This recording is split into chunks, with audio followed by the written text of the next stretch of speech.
Olá, seja muito bem-vindo a mais um LaserCast. E hoje o tema da nossa conversa é sobre o uso do laser em disfunção temporomandibular.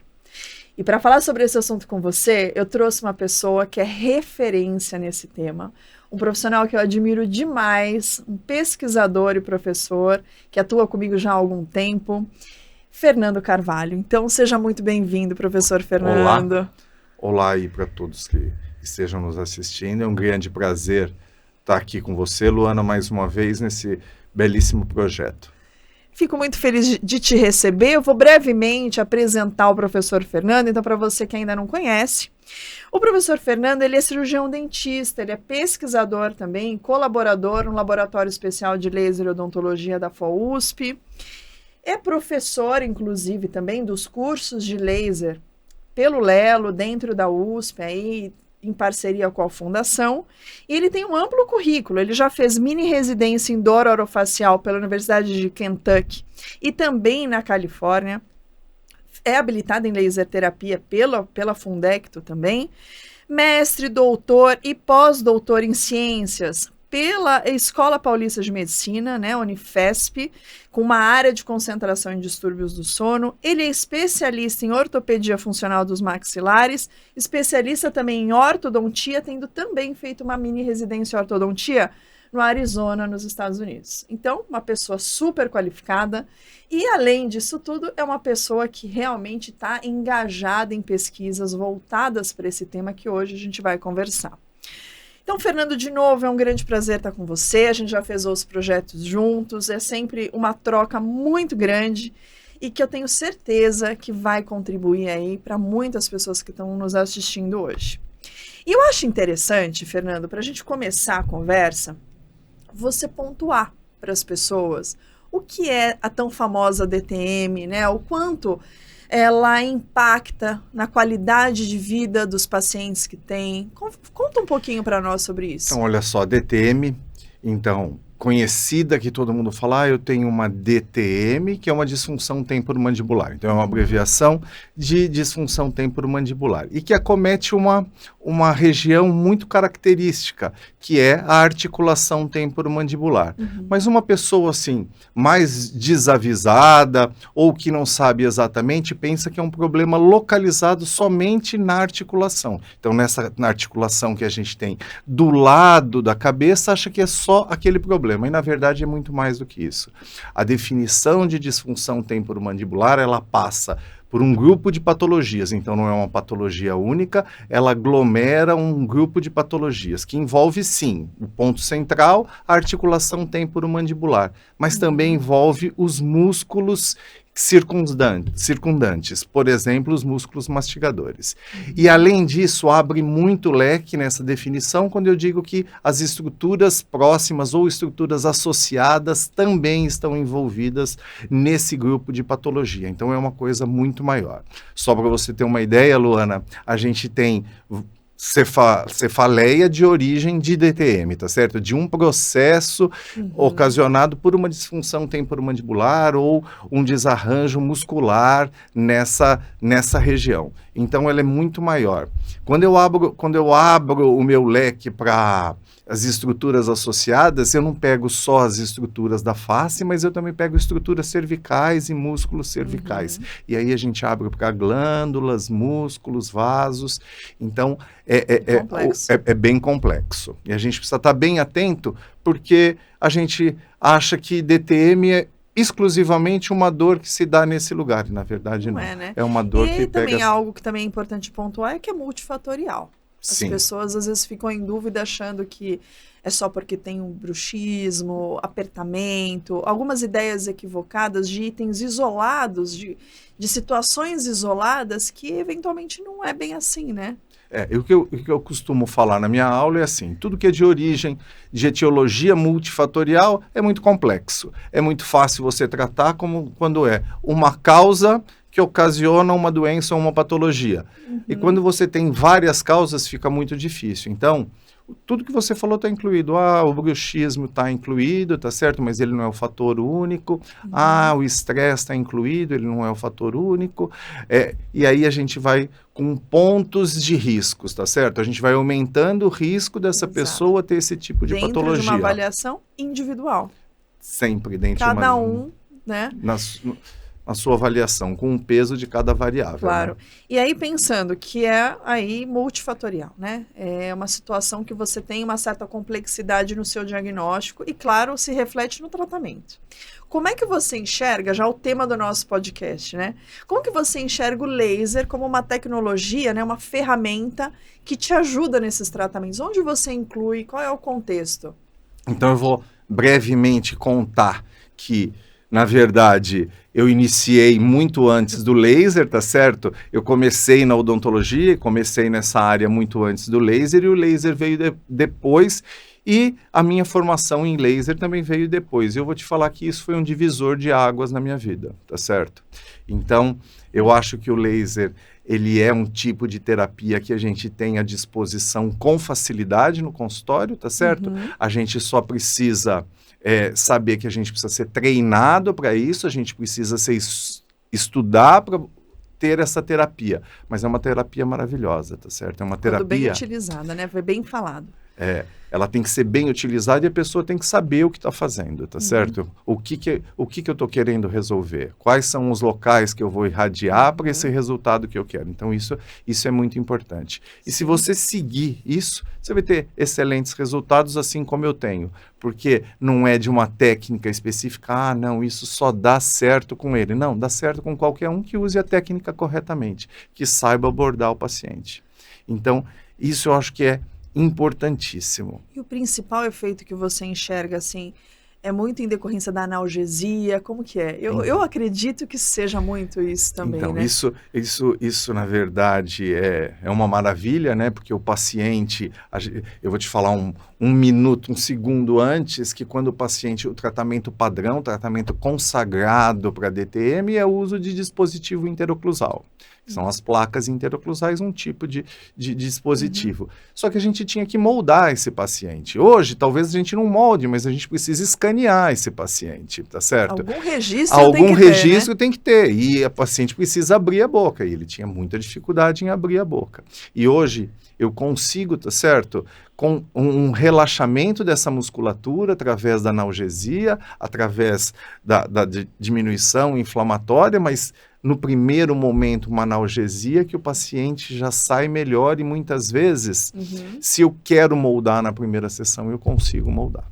Então até uma das perguntas que eu ia te fazer era sobre trismo, você já até falou, né? Porque é algo que limita, né? Boa parte dos pacientes com DTM tem trismo, a gente sente essa dificuldade real, principalmente o paciente em crise, ele não consegue realmente abrir a boca, a gente sofre junto com o paciente de observar aquele estresse, aquela dificuldade, o sofrimento que eles têm, e é imediato, né, Fernando? É imediato, eles começam a abrir a boca, eles têm um incremento de abertura de boca já na primeira sessão. Então geralmente o paciente sai agradecido na primeira sessão de como ele melhorou. Isso é uma coisa que é muito boa na DTM. E é notável, né? Assim, tanto para o paciente quanto para o profissional. E para você que, poxa, tem feito pesquisas nessa área e nos últimos anos tem se dedicado a projetos importantíssimos dentro da USP, inclusive que publicou um artigo importante sobre laser em DTM recente, eu gostaria que você pontuasse para a gente quais são os achados mais atuais com relação à técnica, com relação a comprimento de onda, o que você tem encontrado de evidência, né, o que vocês ainda não têm? Claro que tem muita coisa em construção, mas pontua principalmente com relação ao artigo. O que vocês contribuíram aí para a nossa literatura? Então, olha só, eu tenho muito orgulho desse artigo, tá certo? É o maior artigo que a gente tem de laser terapia para DTM na literatura. Nós incluímos 153 pacientes e isso é uma amostra bem grande quando a gente fala de laser terapia e quando a gente fala de laser terapia para DTM. Então, esse estudo só foi possível porque estava dentro de um centro de referência, que é o Lelo, tá certo? E o que nós achamos disso? Qual que era a nossa pretensão inicial? A gente já tinha, logicamente, indícios de que isso funcionava e que isso já estava descrito na literatura, mas a gente queria um protocolo, tá certo? A gente queria um protocolo universal para que todos pudessem utilizar. Eu vou te dizer que a gente tem parâmetros importantíssimos que foram definidos nesse estudo, mas também a gente sabe que a DTM, pela sua característica multifatorial e individual, que a gente tem que individualizar os protocolos, tá certo? De acordo com aquela necessidade daquele paciente naquele momento. Assim como para tudo. Assim como para tudo. Assim como nós somos individuais e únicos, parece evidente, as terapias mas a gente também tem que sempre pontuar, porque é comum as pessoas, ai, professor, qual é o protocolo? Exato.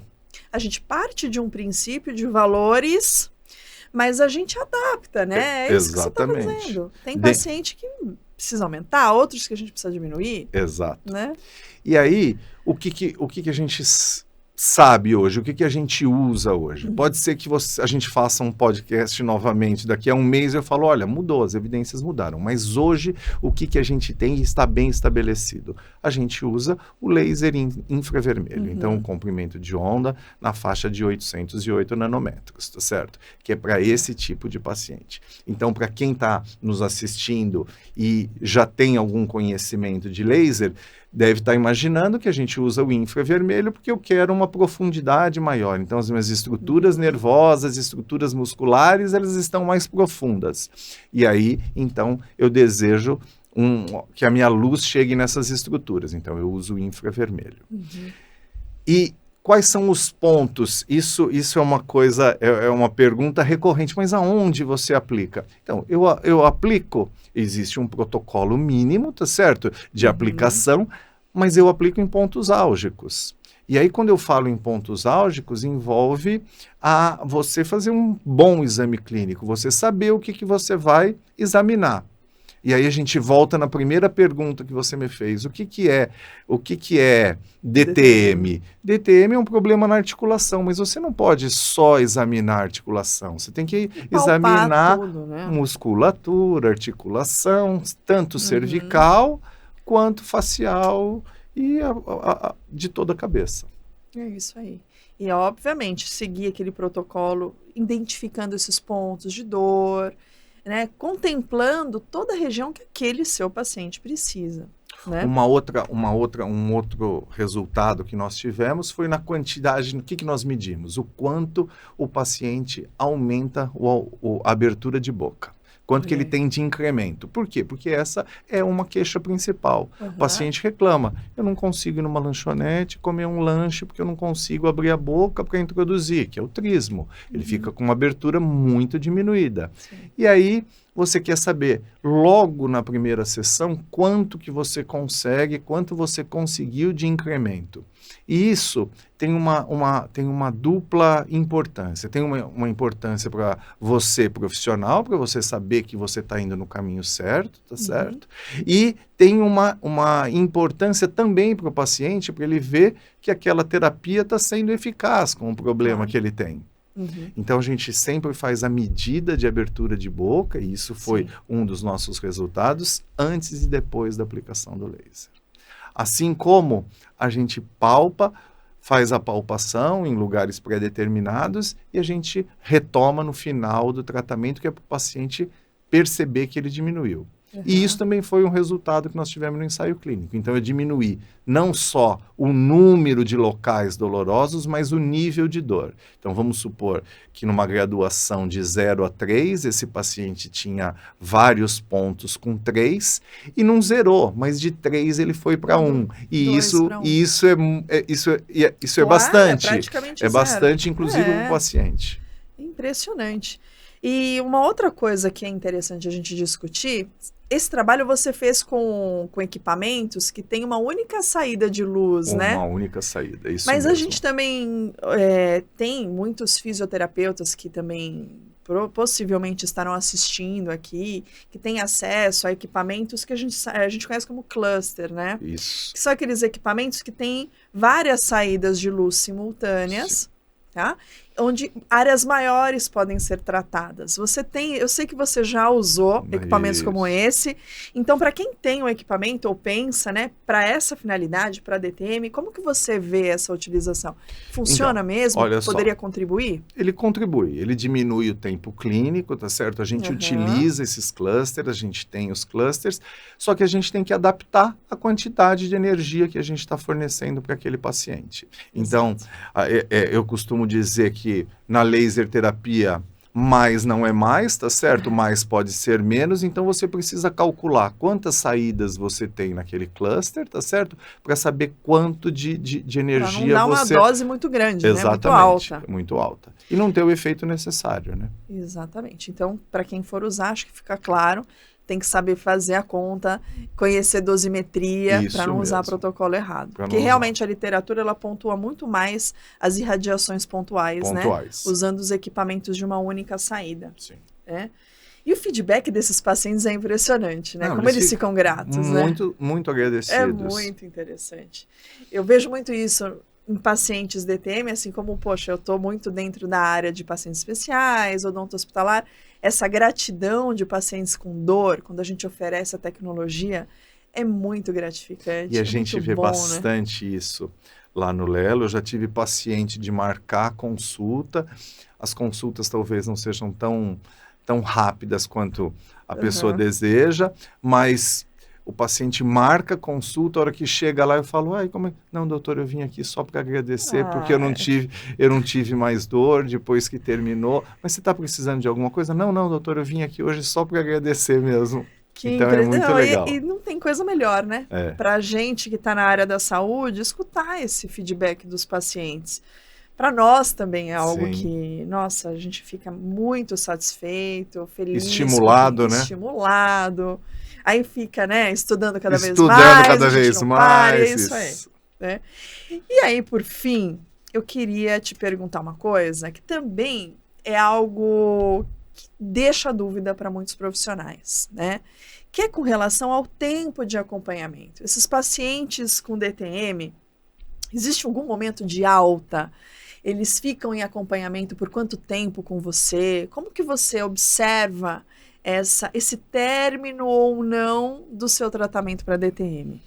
Então é assim, existe uma diferença do que a gente faz no atendimento no serviço público, tá certo? Que é um serviço não pago, tá certo? Que a gente pode muitas vezes deixar em aberto quantas sessões de laser serão necessárias, e o que a gente faz no consultório, na verdade, porque exige um pagamento, tá certo?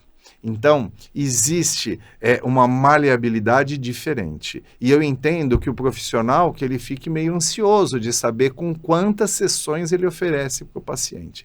Então, eu vou falar para você que isso é uma experiência própria, tá certo? Então, eu digo assim, que menos de 6 sessões, tá certo? Dificilmente eu vou ter uma resolução do problema.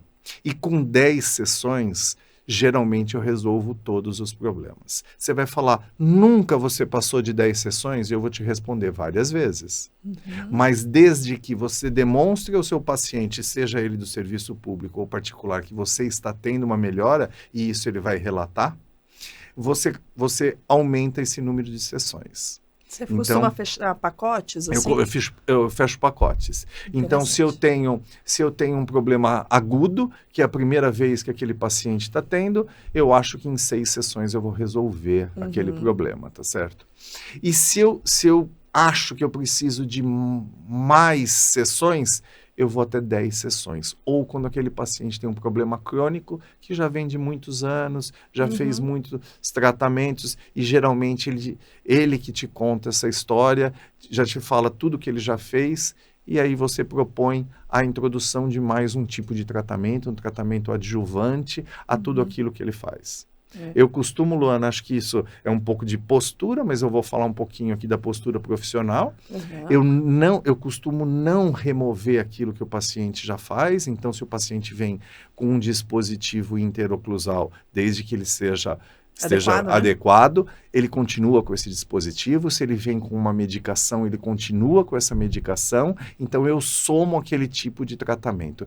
E com o sucesso do tratamento, a gente pode pensar em remover um dos outros. Uhum. E como isso impacta direto na qualidade de vida do paciente, é a resposta dele que vai te dar quando que ele vai receber a alta. E aí a preservação, como é que eu faço? Quando que esse paciente retorna no consultório? Ele nunca mais retorna? Então é assim, inicialmente eu marco para ele retornar depois de um mês. Ele passando bem esse mês, a gente começa a estender isso. Ou, se o paciente tem muita dificuldade de deslocamento, de chegar no consultório por motivos profissionais, enfim, qualquer tipo de motivo, a gente deixa aberto isso. E pede para ele se comunicar quando ele tiver algum problema. Esteja certo que ele vai se comunicar. Isso funciona, inclusive, para casos mais severos, assim, com indicação cirúrgica? Indicação cirúrgica. A gente tem vários casos de indicação cirúrgica. Veja bem, eu não sou contra a cirurgia, não é nada disso. Eu só acho que é um procedimento invasivo que a gente deve deixar esse procedimento como uma última cartada. Então, quando eu não tiver mais ação dos minimamente invasivos ou não invasivos, aí sim eu passo para os mais invasivos. E pensando no que você falou desses retornos, desse acompanhamento, é interessante pontuar também que é o seguinte, né? Se a gente precisa retomar laser terapia, estender, isso é possível uma vez que ela não tem efeitos colaterais. Exato. É um procedimento minimamente invasivo, a gente não tem um prejuízo. Claro, seguindo a dosimetria correta e tal. Sim. Não é como um antibiótico, por exemplo, algum fármaco que pode prejudicar num uso prolongado. Exato. A gente com laser, a gente tem essa facilidade. Exato. E uma baita vantagem. Não. Você falou mesmo, pacientes com DTM crônicos, né? Sim.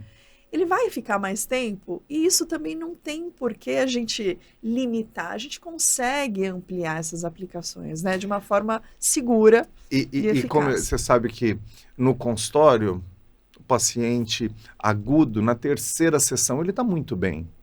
Então ele fala, doutor, mas eu vou precisar continuar até a sexta sessão? Eu falo, vai. Quando você toma um antibiótico, você não tem que tomar por 7 dias. Isso aí. Então, do mesmo jeito que você toma por 7 dias, você vai tomar uma dose de laser, só que essa dose geralmente é semanal, tá certo? E você vai retornar aqui no consultório até a sexta sessão, para a gente debelar esse processo inflamatório, esse processo doloroso. E é impressionante o quanto eles também entendem, é fácil entender, depois que eles fazem principalmente os primeiros atendimentos, eles observam. Que não é que a gente está falando porque a gente gosta, ou enfim, é porque realmente funciona. A gente observa que aquela ferramenta, né, agrega de uma forma muito importante. Exatamente. Até para ajudar no próprio tratamento odontológico, ele vai abrir melhor a boca, a gente consegue trabalhar, né, frente a outras doenças em cavidade oral. Só coisa boa. E você sabe, Luana, assim, erroneamente a gente pensa que, por exemplo, um protocolo de DTM, tá certo? Ele serve só para aquele paciente que tem DTM, mas a gente esquece que tudo bem que o impacto maior é na qualidade de vida, mas que nós, como dentistas não especialistas em DTM, tá certo? Quem não é especialista, o paciente precisa abrir a boca, ele precisa eventualmente fazer um tratamento de canal, uma endodontia num molar, e ele precisa ficar um tempo maior de boca aberta. E isso pode causar um desconforto que, se eu fizer uma aplicação de laser no final do tratamento, no início do tratamento, vai trazer muito conforto para o paciente. E uma outra experiência, né? Uma outra experiência. Então, é uma coisa que a gente deve realmente começar a pensar de fornecer o melhor tratamento para o nosso paciente. E como é que é o melhor tratamento? É com menos dor, com menos desconforto, né? E o laser, tecnologia, é isso. É isso aí. Poxa, Fernando, olha, se deixasse a gente ia muito mais. Muito mais. A gente sempre tem muitos assuntos que se linkam, porque é um assunto muito interessante, que gera mesmo questionamentos, né? Eu sei que você vai continuar as suas pesquisas, então logo a gente tem mais novidades. Certamente você vai voltar para a gente conversar de novo, tá? Mas eu te agradeço muito por essa participação. Foi muito interessante, muito proveitosa. Tenho certeza aí que muitas pessoas vão deixar aqui perguntas, vão te procurar, vão nos procurar e a gente vai estar à disposição, que eu sei que você é super sou disponível. Pode entrar em contato. Estou aí para responder as perguntas e melhorar aí. Continua no Lelo. Isso aí. Tá por aí, né? Para ajudar todo mundo. Muito obrigado, viu, Luana, mais uma vez. Eu que agradeço pelo convite. você. E para você que ficou conosco até agora, eu agradeço a sua participação e te deixo o convite para me acompanhar aí no nosso próximo podcast. Até lá.